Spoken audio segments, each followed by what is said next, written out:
My name is Charles A. Weber. My friends call me Buddy. Everybody mostly calls me Buddy. And I was born and raised here in San Antonio. Never left the place except during World War II for about 4 years.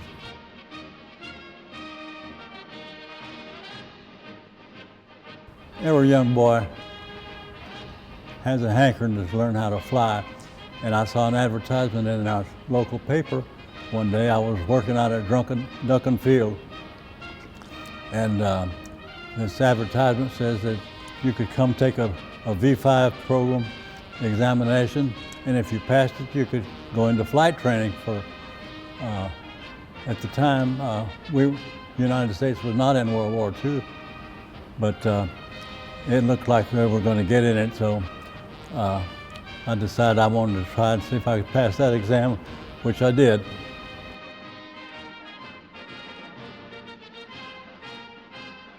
After I took the Navy V5 flight training program, I went up to see my sister, and I was up there when Pearl Harbor hit.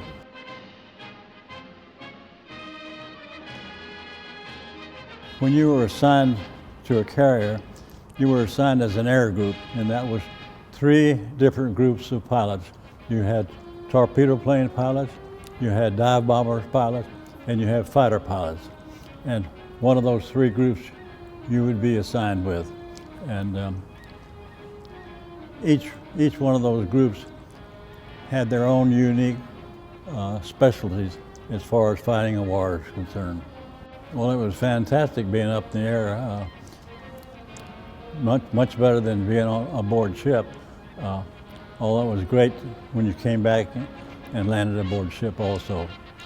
To make a carrier landing, you had to practice a little bit, and we always called it a safe crash landing.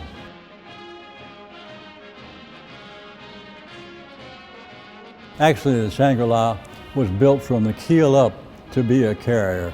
A lot of the carriers had been other warships, and they took the top decks off and put a flight deck up there. But the Shangri-La was built from the keel up to be what they really wanted, and that was an aircraft carrier. We lost about 8 pilots. Several of them were shot down, and some of them just didn't come out of dives and went straight into the drinks. I flew wing on a fella.